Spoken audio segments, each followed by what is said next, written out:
Hello everyone, আসসালামু আলাইকুম। Welcome back to my channel Shifa's kitchen. আমার আজকের রেসিপি গ্রাম বাংলার কাঁচা কলাইয়ের ল্যাটকা খিচুড়ি। এই খিচুড়িটা অনেক বেশি ফ্লেভারফুল হয় এবং খেতেও কিন্তু অনেক বেশি মজা হয়।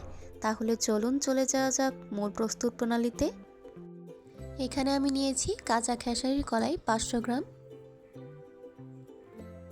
এটা আমি এখন সিদ্ধ করে নিব। তার জন্য এর মধ্যে দিয়ে দিব পানি 2 কাপের মতো। তারপর এটা ঢাকনা দিয়ে ঢেকে রেখে দিব যতক্ষণ না এটা সিদ্ধ না হচ্ছে। এই পর্যায়ে আমি ঢাকনাটি খুলে দিব। আমার ডালটা কিন্তু সিদ্ধ হয়ে গিয়েছে একদম পারফেক্টলি, দেখতেই পারছেন। এখন এটা আমি ঠান্ডা করে বেটে নিব। অফ ক্যামেরায় আমি ডালটা বেটে নিয়েছি। এটা কিন্তু খুব বেশি মিহি হবে না। এখন এর মধ্যে আমি পানি দিয়ে দিব। তারপর এটা ভালো করে মেখে নিব।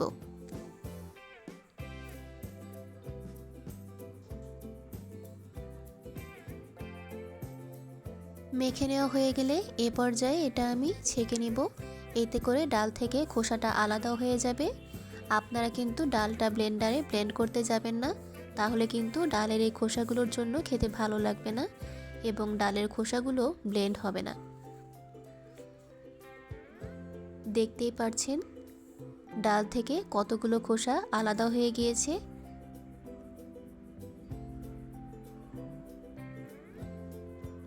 এ পর্যায়ে আমি ডালটা ছেঁকে নিয়েছি এবং ডালের এরকম একটা টেক্সচার এসেছে।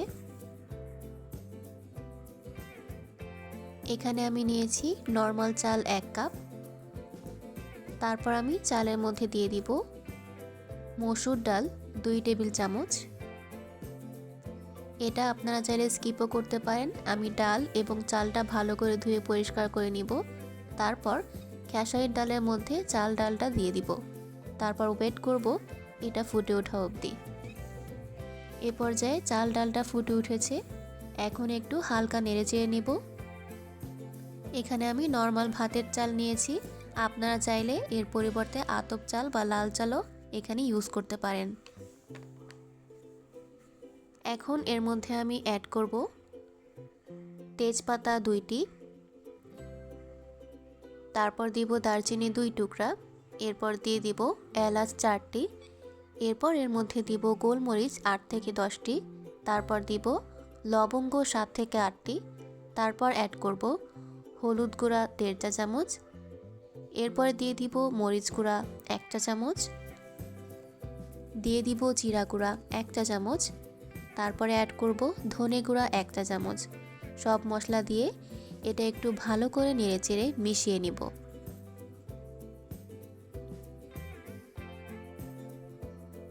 তারপর এর মধ্যে অ্যাড করব আদা রসুনের পেস্ট 1 টেবিল চামচ, দিয়ে দিব টমেটো কিউব করে কেটে, তারপর দিয়ে দিব 2টি পেঁয়াজ কুচি। সব কিছু আমি একসাথে ভালো করে নেড়েচেড়ে মিশিয়ে নিব এবং যতক্ষণ না মশলার কাঁচা গন্ধটা না যায় ততক্ষণ এটা নেড়েচেড়ে রান্না করে নিব। এই পর্যায়ে খিচুড়ির ঘনত্বটা কিন্তু এরকম হবে এবং আমি অফ ক্যামেরায় 7 থেকে 8টি কাঁচামরিচ দিয়ে দিয়েছিলাম ফ্লেভারের জন্য। এখন আমি এটার মধ্যে একটা ফোড়ন দিয়ে দিব। তার জন্য একটি প্যানে দিয়ে দিব তেল পরিমাণ মতো। তেলটা গরম হয়ে এলে এর মধ্যে আমি দিয়ে দিব আস্ত শুকনা মরিচ 6 থেকে 7টি, তারপর দিব আস্ত জিরা 1 চা চামচ, তারপর দিয়ে দিব কালো জিরা 1 চা চামচ, তারপর দিব পেঁয়াজ কুচি 2টি, সবশেষে দিয়ে দিব রসুন কুচি। এগুলো ভালো করে নেড়েচেড়ে ভেজে ব্রাউন কালার করে নিব। এ পর্যায়ে আমার পেঁয়াজ রসুনটা ব্রাউন কালার হয়ে এসেছে। আমার খিচুড়িটাও কিন্তু প্রায় হয়ে গিয়েছে। এখন এর মধ্যে আমি অ্যাড করব স্বাদ মতো লবণ। লবণটা দিয়ে খিচুড়িটার সাথে ভালো করে নেড়েচেড়ে মিশিয়ে নিব। তারপর খিচুড়ির মধ্যে দিয়ে দিব ফোড়ন। ফোড়নটা দেওয়ার পর এর মধ্যে অ্যাড করব গরম মশলার গুঁড়া 1 চা চামচ, তারপর অ্যাড করব ভাজা জিরার গুঁড়া 1 চা চামচ, সবশেষে দিয়ে দিব দোকানের ম্যাজিক মশলা, এতে করে ফ্লেভারটা আরও বেশি ভালো আসবে, খেতেও ভালো লাগবে।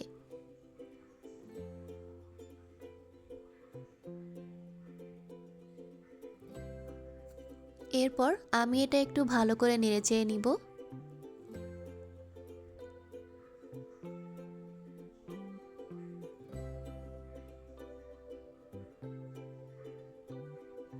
ভালো করে নেড়েচেড়ে তারপর আমি এটা ঢাকনা দিয়ে ঢেকে দমে রাখবো 2 থেকে 3 মিনিটের জন্য। ফিরে আসলাম 2 থেকে 3 মিনিট পর।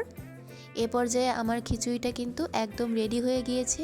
খিচুড়ির ঘনত্বটা এরকম হয়েছে এবং চাল ডাল সব কিছু কিন্তু পারফেক্টলি সিদ্ধ হয়েছে। এই খিচুড়িটা খেতে কিন্তু অনেক মজা হয়। আপনারা এভাবে এই খিচুড়িটা ট্রাই করে দেখবেন এবং অবশ্যই আমাকে কমেন্ট করে জানাবেন কেমন লাগলো।